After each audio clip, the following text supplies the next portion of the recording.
Join the only roundtable podcast in compliance with 5 of the top commentators in compliance. Mike Volkov brings 35 years of legal experience. Matt Kelly is the founder and editor of Radical Compliance. Jay Rosen is Mr. Monitor who knows his way around the culture of compliance. And Jonathan Armstrong, a partner at Cordery Compliance in London, rounds out this top group of compliance practitioners. Check out the rants and shout out at the end of each episode. Hosted by Tom Fox, the voice of compliance. Everything Compliance is a production of the Compliance Podcast Network. On this episode of Everything Compliance, we have the quartet of Jay Rosen, Matt Kelly, Jonathan Armstrong, and Tom Fox. Tom Fox looks at compliance through the characters from the 100 Acre Wood. Matt Kelly celebrates the U.S. Supreme Court decision in Bostock. Jay Rosen looks at issues related to working from home. And Jonathan Armstrong considers recently released information about the Serious Fraud Office and its lack of successful prosecutions of cases.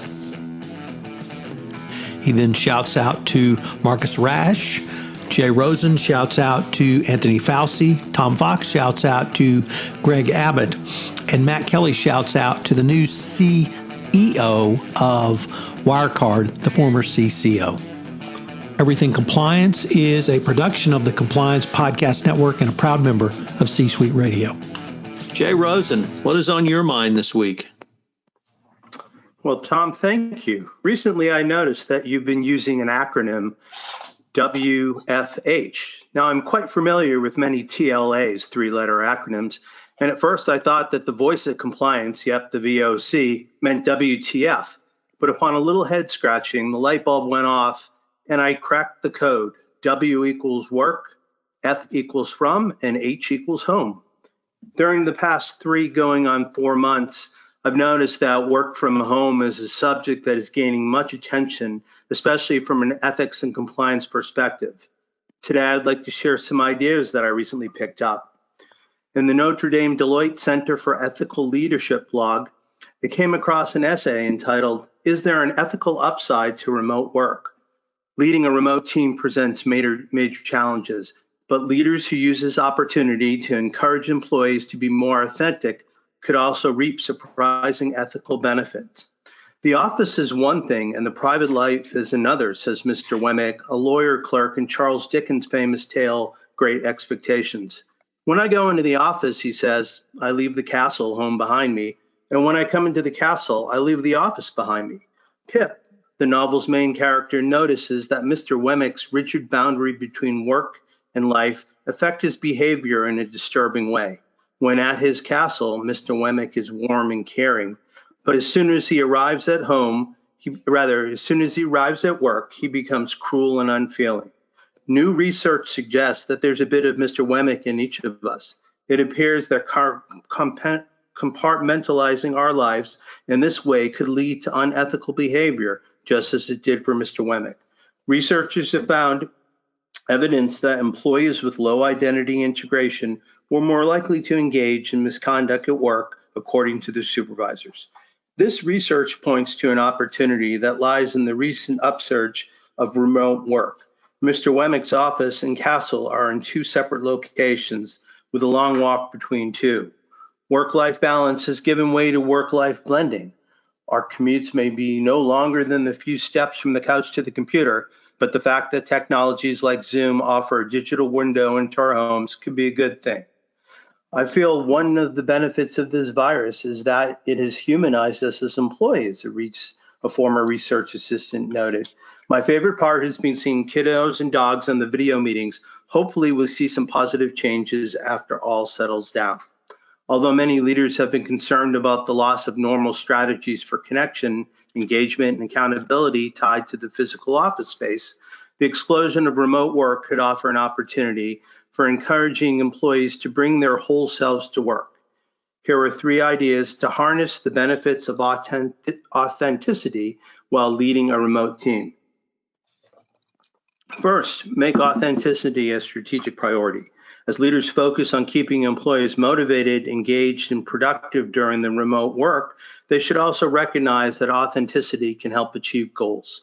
Inauthenticity can increase stress and burnout, whereas authenticity allows for a deeper connection to your workplace's mission and purpose.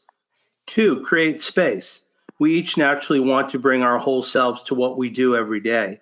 Unfortunately, we often feel we have to compartmentalize or create facades of conformity in order to cope with the environment that does not welcome our whole authentic identity. So leaders need not to force employees into authenticity, simply issue invitations and lead by example in the stories you share. Finally, make authenticity part of your culture. The point is not to be authentic in one moment, but rather to create an organizational culture that welcomes authenticity. Start now, but recognize that authenticity is an ongoing effort, one we will need to continue to practice in this post-coronavirus workplace. A trend towards remote working was already underway. The COVID-19 crisis simply accelerated it. Gallup recently reported that over 60% of the U.S. workforce has worked remotely due to COVID-19, and 59% say they would like to continue working remotely as much as possible when the crisis abates. For those organizations that harness power of authenticity, the fact that there will be no return to business as usual may be a good thing. Now I'd like to turn my focus to an article by Allison Taylor, Executive Director, Ethical Systems at the Stern School of Business at NYU. This recently appeared in the World Economic Forum blog. Allison contends that COVID-19 has ushered in the age of the intangible company, and here are 4 ways it will change business. First of all, physical distance shakes up the corporate culture. An important long-term imperative is that well-executed remote work provisions offer opportunities to build a more inclusive workplace, one whose members have enhanced control over scheduling and opportunity to handle family commitments. They can do this while facing fewer geographical restraints. Just when employers face sharper scrutinies over their lack of progress in advancing diversity metrics, the case for greater flexibility is gaining power. Remote workplaces of relative premium on coordination, communication, and culture. There is a risk that managers who lack confidence in people management may resort to using surveillance tools to easily gather data on everything from productivity to employees' mental and physical health. But companies who wish to build and sustain healthy and effective cultures should bear in mind that surveillance undermines trust and psychology safety. The opportunity to build cultures with more engagement and flexibility has come complete with the promise of agency and efficiency that remote work can offer. Number 2, radical transparency is here to stay. With legacy media institutions fragmented and polarized amid accelerating social media adoption, companies are adapting to an information environment that is continually being transformed. Notwithstanding the plethora of new tools to track and monitor workers, suppliers, and customers, the efficacy of top-down efforts to control information flows has collapsed. Growing public skepticism of business has rendered one-way communication less effective, and these trends have been supercharged by the surge in employee activism. Workers are directly challenging business leaders to reconsider their company's commercial relationships and authority structures, sometimes taking concerns directly to the media. Employee activism may fade for a time as unemployment spikes, but worker power in the 2020s is more about leveraging public concern than issuing formal union-style demands. As marketing and legal tools lose their efficacy, safeguarding corporate values has come to rest on leadership's ability to build trust and equity among employees. Number 3, a reckoning for workers' rights. Both millennial and Gen Z employers are far more inclined to challenge the authority once conferred by age and experience. Many openly question whether a company's stated values are genuine. This has spurred an increase in hierarchical disputes about values and inclusion. In many companies, and even more striking fault line persists between full-time employees who are granted sick leave, vacation, and pensions, and contract workers who have few or no such privileges.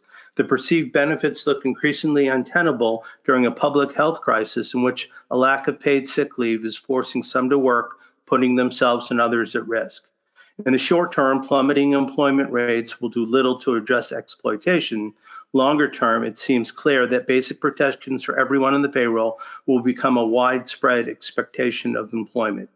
Successful companies will need to make commitments to workers that are more tangible and direct. They will no longer be able to exercise power without assuming some reciprocal level of basic responsibility. And finally, number 4, we have a new strategic imperative. Whether the pandemic ultimately elevates or undermines responsible business practice over the long run remains impossible to say. But what does look certain is that time is running out on self-serving, selective presentations regarding performance and corporate responsibility. Considerable momentum has gathered behind initiatives to integrate and professionalize ESG frameworks. Some economically beleaguered corporations and investors seem to believe that they face a choice between maintaining voluntary ESG spending or ensuring long-term competitiveness. But intersecting crises in public health, climate, and inequality are exposing the limitations that bedevil calculations of direct organizational self-interest. It is vital to consider broader environmental and social systems. As today's companies become more physically diffuse, work is less time-bound, information less constrained, status and power more contested, and cooperation more important. I hope that these 2 examples of the potential benefits of WFH cause some of ideas to percolate, and that you will consider bringing them to your next virtual meeting. Just remember, sleepyhead, that before you roll out of bed to walk those 15 feet to your office, those Jabba the Hutt pajama bottoms still are not optional. Thanks, Tom. So, Jonathan, do you have a couple of questions for Jay? Yeah, Jay, I was just wondering, that's a pretty expansive overview of the current environment that we're in. How do you think we should supervise employees? I mean, there are some businesses whereby, having that direct contact and being available on a regular and ongoing basis are certainly necessary. I just wonder, how we supervise employees in this new environment. I know it's something that we're struggling with right now. Yeah, I think it's really a potential pitfall for many. One thing that I've noticed just within our company, we've really increased the communication, done a lot more in terms of working on teams, working with GoToMeetings. So not that they're excessive or obligatory check-ins, but I think part of what we need to deal with as managers dealing with a diffuse employee base is that we have to, at some point, give them some of the trust. So, there are certain data and certain metrics that can be mined, but I think what we're trying to do is really establish the fact that people are still in this together. So if we create that virtual office space, I got a very telling comment from one of my colleagues very early on in the pandemic. And she said to me, I've known that you've worked out of your house for 7 or 8 years because you're in sales. And at first I used to think you guys had an easy gig. But now looking at what we've gone through here with the current pandemic, you guys are never able to turn it off, that we are on, some of us 24/7. So that flip side about whether or not you can tell that your employers are working, part of it is a trust solution, I think, but another part is just watching what the output is from their work. And, sometimes people may have to step back from doing it 24/7, Mr. Tom Fox, but, that's how I see it. What about internally for you, Jonathan? How are you guys handling it?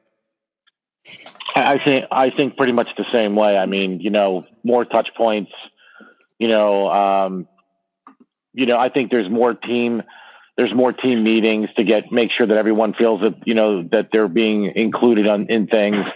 It's a different level of communication. It's not only providing information, but also soliciting like true feedback. Communication, it's always a wonder when you ask somebody the definition of communication. There's a sender, a medium, and a receiver. And you say, does that constitute communication? And the answer is always yes. And that's wrong, because without feedback, there really isn't true communication. So, I think having that feedback, and I think also, I think the level of skepticism has to change a little bit too. In the supervision role, I think there needs to be a heightened level of skepticism in times like these. I mean, not for the fact that I do believe that a lot of people do work at home. And obviously, Jay, you pointed out some really good things. If their output is of quality and, things are getting done on time, it appears as though they're working and, things are getting done. But, I'm always a little bit more concerned about how we provide sort of that mentoring and that coaching aspect of, let's just say, the less experienced folks within an organization, and how we can manage them and move them through the organization without sort of that live personal, that feel. But I guess time will tell. Matt, do you have a comment? I do, actually. So I had two thoughts. One is, for all of our talk about how to supervise employees, my head went to the select number of firms out there, particularly in financial services, where there are actual regulatory standards about how you supervise employees. And for at least some people listening out there, especially if you work at a broker-dealer firm, FINRA has standards about how you supervise employees. And FINRA even published guidance in March reminding people about what to do in a pandemic and what compliance obligations will be trickier. And supervising employees was flagged up as something that you'll need to figure out how to keep doing this to a high standard, even when people are working from home. And then the other thought that I had was, just listening to all of you, is I've been writing up some anti-fraud essays in the last week or so. And one of the thoughts, one of the big risks for employees committing fraud when they rationalize, why am I going to do this, is say, well, nobody's going to notice. And I'm very curious to see how that rationalization, which is baloney, somebody somewhere is going to notice eventually, but how does that work? Nobody's going to notice when literally nobody is there to notice, because you're working in your bedroom like everybody else. And how do we translate the more subtle cultural peer pressure? I could never do this because I'm surrounded by 10 coworkers within 50 feet of me. Well, that's not true anymore. How does that affect your rationalization of fraud and your anti-fraud risks and things like that? Those are the other thoughts that I've had lately. I want to take a look at the compliance function through the eyes of some of the characters from Winnie the Pooh. Start with Tigger. Tigger seems like the epitome of a top salesperson. He is very confident and has quite an ego, and he has a high opinion of himself. He always seems to have great energy and great optimism. Though always well-meaning, he can be mischievous, and his actions sometimes leads to chaos and trouble for he and himself. He seems like a good way to think about the sales incentives from the compliance perspective. Much like Tigger, most sales folks have their hearts in the right place, even if their actions cause trouble for themselves or others. At the end of the day, Tigger is good-hearted, even if his overexuberance can sometimes lead to misadventures. If you properly incentivize and then monitor your sales team, hopefully you will keep overexuberance into being simply good-hearted as well. Next, Kangaroo and a compliance ombudsman. Kanga is a female kangaroo and the doting mother of Roo. Roo is Kanga's cheerful, playful, energetic son who moved to the 100 Acre Woods with her. I want to use Kanga and Roo to consider another role in compliance. It's the creation of an ombudsman for employees to help facilitate compliance. The use of an ombudsman can help a company in a myriad of ways. Obviously, it provides a reporting channel for a company to learn about systemic issues and problems not raised through other channels. This allows problems to be resolved efficiently and confidentially. Next up, Eeyore. Eeyore in corporate legal. He's described as the old gray donkey, and I frankly can't think of a better description of a corporate legal department. I use Eeyore to introduce the the differences in the compliance and the legal function. The compliance function is there to prevent, detect, and remediate. The legal function is there to protect the company. That simply is the difference. The company has the political will to elevate a chief compliance officer equal to a general counsel, but independence is not always assured. But there's a clear difference in corporate legal and in compliance. Next, Piglet in finance. I cannot think of another character more able to illustrate the role of finance and compliance than Piglet. He is obsessed with keeping things neat and tidy and sometimes has an inferiority complex, although his friends think very highly of him. Finance has roles in the prevention, detection, and remediation prongs of any compliance program. In the prong, this is true around offshore payments. In the detect prong, internal financial controls. And in the remediation prong, financial controls must be fixed before moving forward. And we conclude with Winnie the Pooh in the lens of the Chief Ethics and Compliance Officer, the CEO. While Pooh may be a bit naive and slow-witted, he is friendly and steadfast. Pooh is occasionally acknowledged to have a clever idea. Indeed, some of my favorite Pooh sayings include think, think, think. Think it over, think it under. Oh, bother. Always remember that the U.S. sentencing guidelines called for a Chief Ethics and Compliance Officer, not simply a Chief Compliance Officer. Ethics was co-equal in the DOJ, or rather the government's eyes. Pooh reminds us the foundation block of ethics and compliance program is indeed ethics. Moreover, a CEO or CECO is a social animal, just as he is friends with all the animals and characters in the 100 Acre Woods. You as a compliance and ethics professional need to make friends with all of the corporate functions as well, HR, finance, legal, and Winnie the Pooh would certainly take honey to a meeting. Russ Berlin takes pizza. It really doesn't matter what you use, but be friends with all of the other animals in the 100 Acre Woods. What is on your mind this week? Well, this week I thought we might start with actually some good news in corporate compliance, which would be the Supreme Court's ruling about Title VII of the Civil Rights Act extending to gay and transgender persons on your workforce. I know that was a landmark ruling for gay rights. The actual case is Bostock versus Clayton County, which was decided on June 15th on a 6-3 majority for the court, which, of course, these days passes for a landslide ruling in this very divisive time.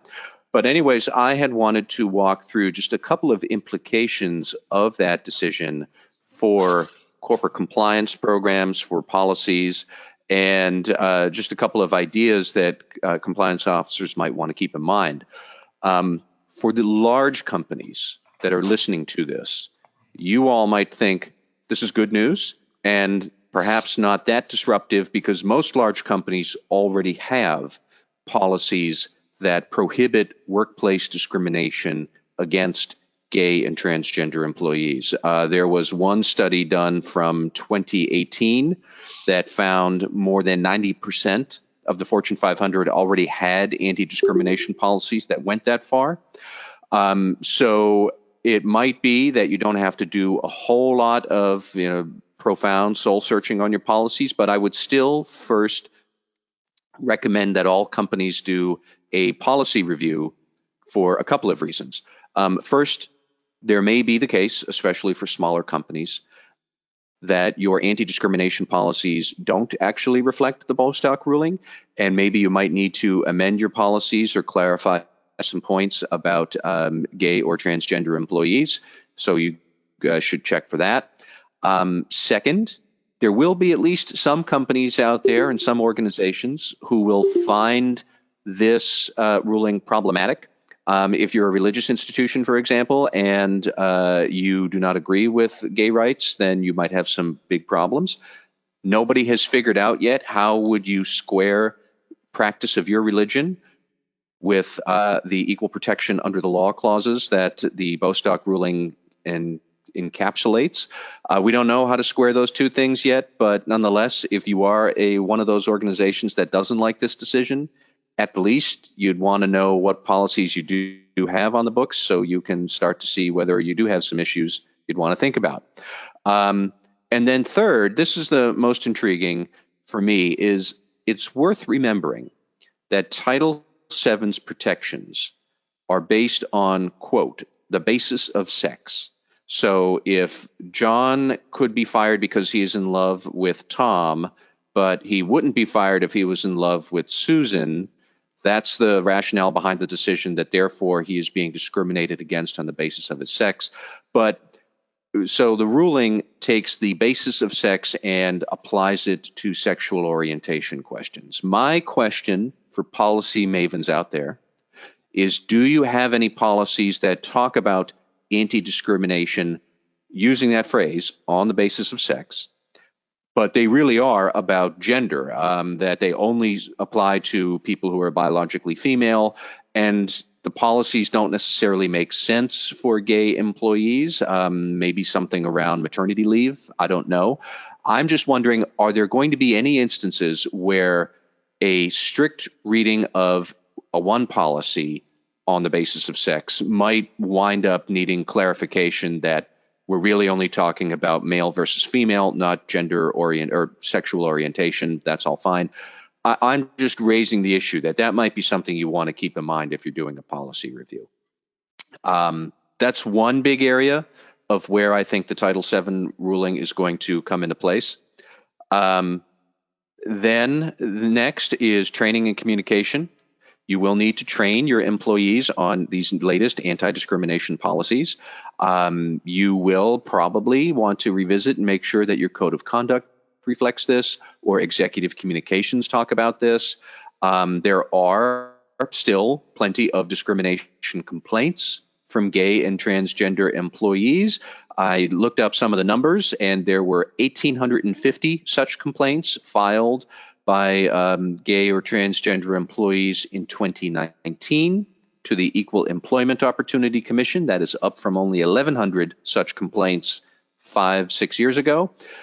So even at large companies where promotions or firing decisions, they might be monitored by HR functions that are more attuned to anti-discrimination issues. There could be more subtle workplace harassment that happens in a local office somewhere. That's a discrimination problem you're going to need to think about. So you're going to need training for your employees. You're going to need communication. And then I would also recommend that you anticipate you might see more internal reports from gay or transgender employees or from coworkers who witness discrimination against them. If they're going to feel more emboldened to speak up because they're protected, then maybe they're going to speak up. And you should have your internal reporting mechanisms ready to catch that if they decide to take the leap and speak up about something. So do you have a category for sexual orientation discrimination complaints? Is that something you want to track? If are you able to track it at a very granular level? Think through those things.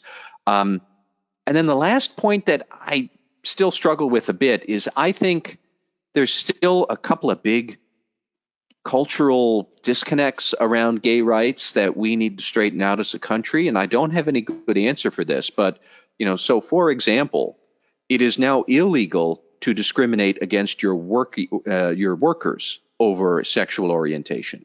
It is not illegal to discriminate against customers who are maybe gay or transgender, or at least there aren't any federal protections around that. I'll admit I'm out of my depth on are there different state protections and whatnot, but you see where I'm going with this, that there's still a patchwork, that we are protecting gay Americans and gay persons in some ways, but not necessarily in others.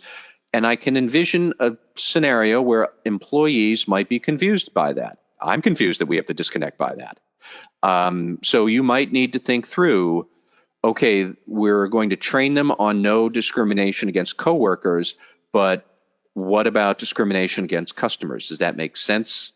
I would think not, but what if an employee decides that they're going to claim on religious grounds they don't want to serve a gay customer? How do we square this? How do you get a cohesive message to all of your training? You need to think through all of that. This is still a very big leap forward for gay rights, and I'm all for this ruling. But anybody who thinks that this now means it's all downhill on integrating this into workplace practices, I don't think that's true. I think we still have a lot of work that we need to straighten out here. So compliance functions are still going to be pretty busy with all of this. Matt, my first observation is that at least the Supreme Court expanded the definition of sex from simply a verb to a noun.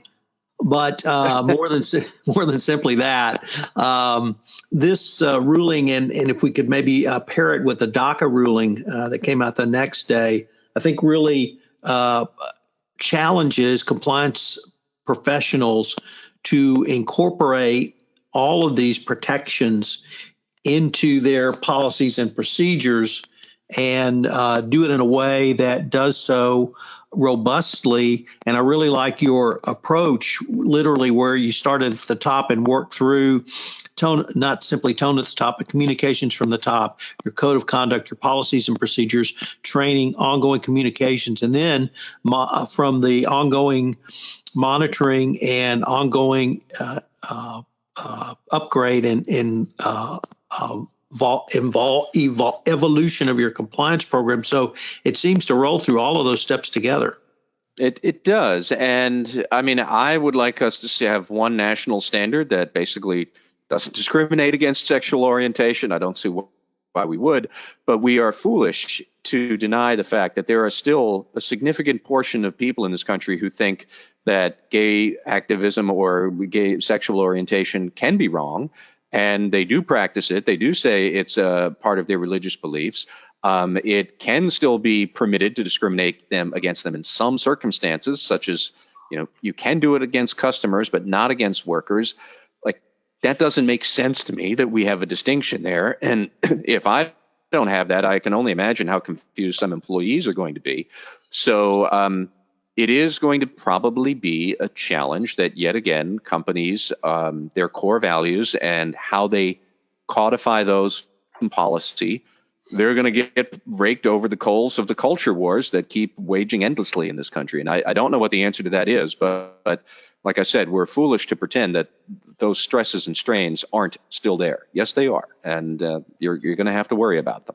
Jonathan Armstrong, have you been thinking about the Serious Fraud Office? I have indeed, Tom. I know many of us have got lots of things to think about at the moment, but I'm old enough to remember when cruise ships used to roam the seas. And in some respects, I wonder if the SFO is a little bit like a cruise ship at the moment. I'm not suggesting it's the Titanic. I'm not suggesting it's time to man the lifeboats yet. But I think it's certainly in choppy seas. And I think we do need a bit of impressive captaincy at the moment to stop the good ship SFO running aground. So maybe I should stop the cruise liner metaphors. But there's been some criticism of the SFO recently, and in particular, a really interesting FOI request, which Annie Robertson of MLEX has written about. And what has been discovered under this FOI request is that the SFO spent some £33 million in discontinued cases in the 10 years to February 2020.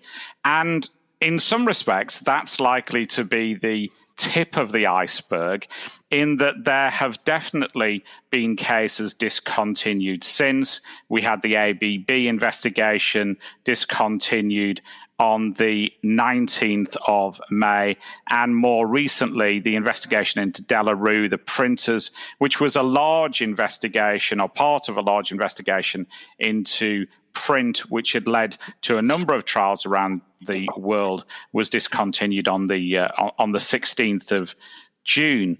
So in some respects, I think this is concerning. Now, nobody wants a prosecutor to run every single case, and nobody wants a prosecutor to run every single case because they think they have to get value for money. And value for money should never override the need to bring the right cases with the right evidence at the right time. And in some respects, the criticism is sort of ill-judged, in that at the same time, the SFO has brought in some £1.5 billion in fines. Now, those fines don't go directly to the SFO. They go to the Treasury under the UK system, and that's right and proper, because prosecutors shouldn't have a financial incentive to bring cases. But again, against that 1.5 billion, the majority is made up of two large cases that we've talked about before. The Airbus case, where the UK slot was 991 million euros. You'll remember that there was also settlements to France and the US in that case. And the Rolls-Royce settlement under the previous SFO director in January 2017 of 497 million. But again, those cases are in some respects cases that fell into the lap of the SFO. In the Airbus case, UKEF, another government agency, developed that case somewhat, and it prompted a self-report. And in Rolls-Royce, there was a tip-off, which again then led to Rolls-Royce getting credit for cooperation. So in terms of what you might call the old, gumshoe type investigation, with intelligence from sources and developing contacts, then the cupboard is somewhat bare. And I suppose my real worry is that self-reports only come if a regulator is seen to be tough and is seen to be on their game. And if they're perceived to be a toothless tiger, then people don't self-report. And if they're discovered, they tough it out to trial. And these investigations are also huge and time-consuming and costly. If we look at documents, in the Airbus case, 30 million documents. And one thing that strikes me as slightly curious is I understand that the SFO, to sort of increase their run rate and to increase the speed with which these cases can be brought to trial, is intending to insource some of the documentary aspects of investigation. So the sweating of documents, the sort of working up of investigations. And why that's slightly curious is it seems to me that the model in the private sector is to outsource more of that. I think more law firms are using investigatory staff that are on contract. They're hiring in from the bar, particularly in the UK, to sweat a lot of documents. They're hiring in technology. But at the same time, the SFO is going against that tide and working up its own team.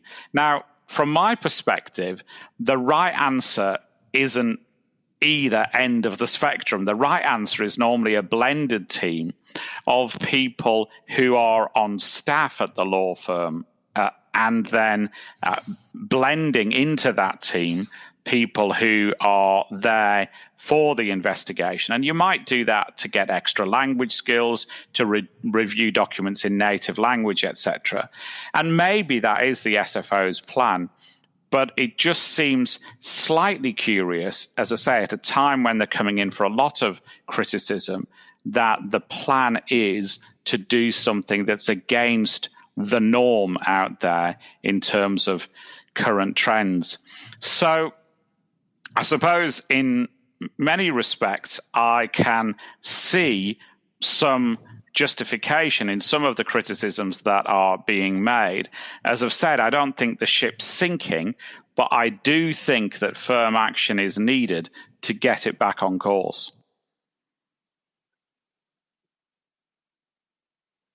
Jonathan, it occurs to me that many of the critiques and or criticisms you have raised are not new, that these have been around for multiple years involving the SFO over multiple directors. Yes. Is this an institutional issue? Is this a funding issue? Is this something unique to the model utilized by the Serious Fraud Office, or combination of all, or perhaps something else? I think that it's definitely a combination of a number of different factors. And again, to use my now tired cruise ship analogy, I think that whoever's at the helm can only steer so much when the course has been set and the ship's in motion. And I think in some respects, criticism of the current director is not the whole answer. As you say, there have been failures under the previous director and the director before that. And in her defense, some of the current directors' decisions, if you like, have been to discontinue investigations started by prior regimes that she didn't think had enough evidence to go to prosecution. So she's not just discontinued her own cases, far from it. She's discontinued cases from the prior regime. So I think you're right. And obviously, the difficulty of all of that, if we say that the institution itself cannot change, is that makes it ripe for destruction. And we've talked about this in our podcasts previously. The Theresa May, the last Prime Minister's plan to abolish the SFO, which some said was linked to an investigation into a donor to her campaign. And I think that the more that it is perceived that the SFO is broken, the easier it is for somebody to replace it, merge it into another investigation and into another investigatory body, and possibly to emasculate it as a result. It seems to me, Jonathan, that there's a basic distinction, or at least difference, in the U.S. model, which is driven much more by self-disclosure by corporations, review of evidence by the prosecutors, and assessment of fine or penalty, if any, and the U.K. model, which seems to be more independent investigation, assessment of whether there's enough evidence to bring a criminal charge, and then a decision to charge, go, no go, charge, no charge. Is that a fair assessment? Yeah, I think in some respects, I think the difficulty, I suppose, is that in the UK, we haven't got a long history of deferred prosecution agreements. And the regime as it exists currently, there isn't as clear an incentive to self-report as there might be in the US, for example. So I think given that you're almost in no worse a position if you go to trial, plus it is perceived that the chances of you winning at trial are fair, at least currently, if we have jury trials, for example, then I think some people are thinking, let's sweep this under the carpet, hope we don't get caught, and then the result is no worse if we do. Whereas in the US, I think that what's happened, because the perception is that the regulator is more aggressive, and the perception is that their chances of winning are greater, people go to government more quickly. Now, I think if you get under the hood of that, maybe those assumptions aren't necessarily correct. The US authorities probably bring no more cases than the UK authorities, but people surrender more quickly. And I think perception, as I've said, is one of the difficulties here. If you've got a regulator that's perceived as being toothless, then people ignore that regulator. I think we're finding it not just in the bribery arena. I think we're finding it in some countries in the data protection arena as well, where the theoretical fines are high, but the track record of some jurisdictions in bringing those fines isn't great. And as a result, they almost get ignored or drowned out by the pressure of other regulatory requirements for corporations. So it becomes increasingly difficult to persuade a board to confess, to persuade a board to self-report when they think the chances of them getting caught aren't great. So, Jonathan, do you have a rant and or shout out for us? Well, this time I have a shout out, and I have a shout out to Markus Rashford. Now, that might be a name that takes some explaining on your side of the pond, Tom, but Markus Rashford is we say football, we use the word properly, you say soccer, player for Manchester United. And he's had a good lockdown, which he's used very wisely, campaigning for child poverty or against child poverty. Now, I've been to SEC events in the US, for example, where we volunteered at food banks. And I've been astounded, I think, by the poverty that exists in both of our countries. Rich countries, very affluent countries, but in places like Las Vegas, where you see families where they genuinely do not know where their next meal is coming from. And Rushford's diverted his energies to that, and in particular saying that because of the current crisis, those kids who couldn't attend school and would normally get a free school meal because they were below the income threshold should have vouchers, not only whilst school is should be sitting, but exceptionally through the summer holidays, to make sure that children don't suffer from this current crisis and every kid gets at least one decent meal a day. And Rashford's had an enormous effect, I think. The perception, of course, of many footballers is that they don't get involved in issues, that they're very privileged and affluent, and they live in ivory towers. And I think Rashford's proved that that isn't the case. And a number of other football players have got behind his campaign. The Prime Minister, I don't think, has understood the depth of feeling. I think some say that he has misled people as to when he knew of the campaign. But to his credit, he's now listened, and the government have reversed their policy on feeding children through the summer because of the campaign of Rushford and a select few.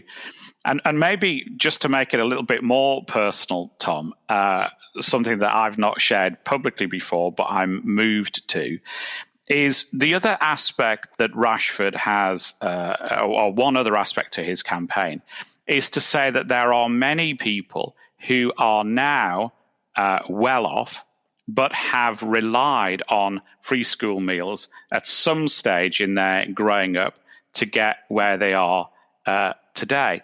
And Rushford obviously is now very wealthy through his footballing talents, but he himself relied on free school meals when he was a child. And insofar as it is relevant to this audience, I thought I'd share that I did as well. And I was very fortunate for a small time in my childhood to have a free school meal because of some family circumstances that we had. And I'm exceptionally grateful for that. When I grew up, it was somehow a source of shame, I think. Many of the teachers were very good and very discreet in the way that they didn't let the rest of the class know that you were receiving state assistance to eat at school.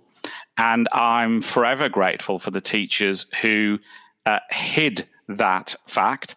And if I'm being really honest, I've probably hidden that fact for many years. I don't think I've told many people, but it seems appropriate in light of Markus Rashford's campaign that I come clean as well and say that I know from personal experience that this is a form of state aid, that I regret it's still needed in these days, but it very much is.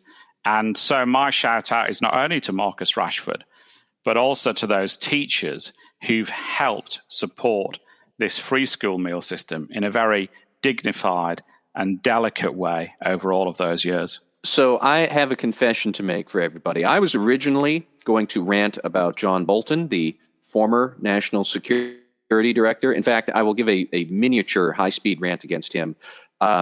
He's publishing his new book where he says Donald Trump has committed all sorts of misconduct, but of course, John Bolton wouldn't testify to that during impeachment hearings because he wants to sell more books. As far as I'm concerned, Bolton has betrayed his country for money. He's a shameful person. However, we have a bigger rant on our hands here in the ethics and compliance world that has just happened within the last 24 hours. This is, of course, Wirecard. That is the German payments business that has for several years been suspected of being a house of cards. And lo and behold, finally, this week, that financial house of cards has collapsed, where outside auditors investigated the finances of Wirecard. And it is a German firm that has a lot of business in Asia. And the auditors found that $2.1 billion of Wirecard's cash that is supposedly in banks in Asia is not there. Where is it? Nobody knows. Excuse me. So we have $2.1 billion missing. And the CEO of the firm, Markus Rash, who had been the CEO for 20 years or so, and who had long said that these accusations against his company were scurrilous and just the result of a bunch of short sellers who wanted to make a quick buck at the company's expense. Mr. Rash quit this morning, effective immediately. And then to add some poetic twist to this, the new chief compliance officer at Wirecard, who started 24 hours ago on Thursday, June 18th, he has been promoted to emergency CEO right away. So you want to talk about compliance officers walking into the fire. Nobody knows exactly how this scam happened at Wirecard. There's talk about third-party relationships that shouldn't have happened. There's definitely fraud here. There's all sorts of deception. There is, of course, $2.1 billion that is not present, and we don't know where it is. Tom, I am confident you and I are going to be talking about Wirecard for many, many days and months to come. This is going to be right up there with Enron and Parmalat and WorldCom as one of the greatest financial scams we have seen in a long time. And I don't know. I said maybe it was a rant, but the more I'm talking about it, more maybe this is a rave about Wirecard, because they're going to give us stuff to talk about and think about forever. Well, I actually have a shout out today, and I have a shout out for the Matt Kelly inspired Covidiot Award Texas Division. And that goes to our beloved Governor Gregg Abbot. Gregg Abbot had mandated that no cities could require face masks of its citizens. Counties could neither do so. And over the past week, cases have spiked every day with increasing numbers to the highest number of cases, although yesterday it dipped below Wednesday's numbers. Governor Abbott gave a press conference where he blamed this spike in cases on Memorial Day. So he really took the Trumpian see no evil, hear no evil, speak no evil approach to a new level, because he actually blamed it on a day, Memorial Day. And that really was just an absolutely brilliant ploy. He added a subset of blame to young people who went to bars. Now, bars, of course, are open at his order, so it's a little difficult for me to see how people following his orders are to blame for his spike in numbers. But it was an absolute brilliant obfuscation by Gregg Abbott, and I can only believe that the Covidiot Award will probably be awarded in each state, and Governor Abbott is clearly the leader here in the clubhouse in Texas with his blaming of a spike or the spike in active cases to the Memorial Day. So Memorial Day, we may have to drop you off the holiday list, at least here in Texas. I can only wonder what he's going to do after we hit Juneteenth. So here's my rant for the day. Please free Dr. Fauci. He has been on lockdown ever since the commander-in-chief decided that it was a good idea to gargle with Clorox. So yesterday, Fauci had this nugget that he shared. Fauci said that there is an anti-science bias in this country that can be, quote, problematic, unquote. One of the problems we face in the United States is that, unfortunately, there's a combination of an anti-science bias that people are for reasons that sometimes are, inconceivable and not understandable, that they just don't believe science and they don't believe authority, Fauci said. So when they see someone up in the White House, which has an air of authority to it, who's talking about science, that there are some people who just don't believe it, and that unfortunately, because science is true. It's amazing sometimes the denial is there. It's the same thing that gets people who are anti-vaxxers who don't want people to get vaccinated, even though the data clearly indicates the safety of vaccines. So that's a problem. So here to Dr. Fauci, here's to data, and let's lose that anti-science bias.